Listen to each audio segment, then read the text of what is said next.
My name is James. Hello everyone, I'm Jasmine. My name is John. And I'm Munger.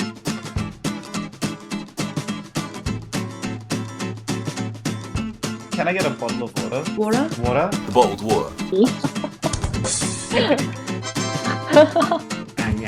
Oh, it looks so realistic. McDonald's is called Macca's. Magnus? Macca's. Jay's fantastic. Hey there everyone, my name is James Byrne. I was with the Team Frog for the past 2 weeks. Hi everyone, I'm Jasmine and I'm an art and design student from the ANU and a buddy in this program. Hey guys, I'm Munger from Team 3, Team Quokka. My name is John. I'm 22 years old and I study computer science. During those 2 weeks we met up every hour or so from the past 2 weeks talking about fun little topics such as food, culture, what we like to do if we're stressed, what we did in the pandemic, and stuff we did during school and how we were brought up.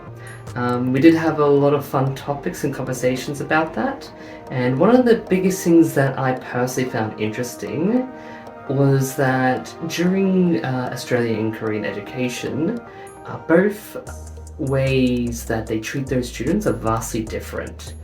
A big one to say is that in Korea, they seem to have 8 classes during their secondary learning, compared to, at least at my high school, 5. It used to be 6 when I was there, but now it's 5 when I double checked yesterday. And I also learned that it was interesting that what also happens is they also have extracurricular activities which seem more mandatory than in Australia.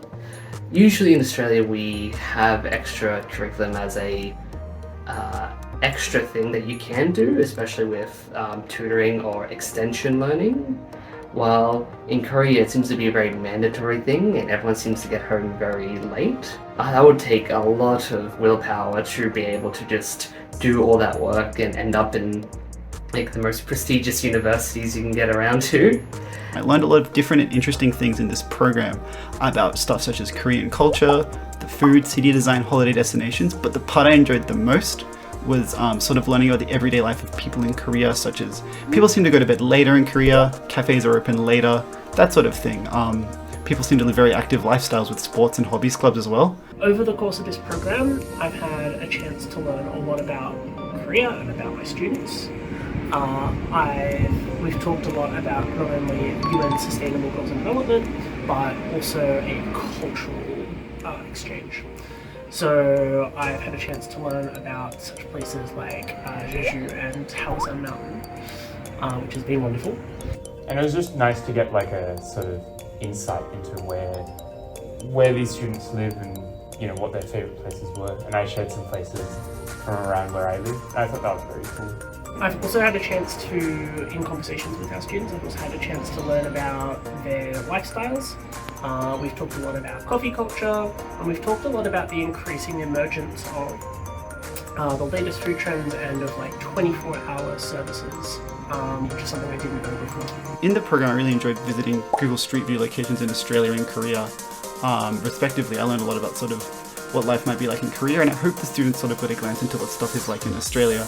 Thank you so much for joining us with this program. It always means like a lot to me that people are willing to share their life with me as I share, and I share it with them and they listen to me. It's just a very nice experience, a very awesome experience. So.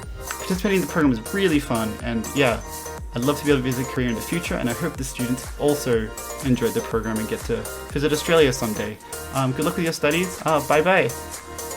This isn't the first time I've done this program, but I feel like I've learned even more about Korea and about my students. So I hope one day I can go and visit Jeju in person. Thanks so much for having me. Though during the 2-week program I did learn a whole bunch. I learned that a lot of people in my group like fried chicken. I also do like fried chicken as well, so I can't blame them. I also learned that everyone seems to love pets. They do adore my cat Fox. And I also found it interesting that I've learned that despite Korea being quite an urban country, everyone does like to go out in nature and go for walks and parks. All in all, I think the program and the buddy program was really good. I enjoyed my time. To everyone who was in my group, if you do ever come to Australia, you're more than welcome to message me in Cocktail Talk, and I'll be happy to show you around if you ever end up in Sydney. So, other than that, as my group knows, I'm terrible at finishing up these sort of speeches. So, see ya.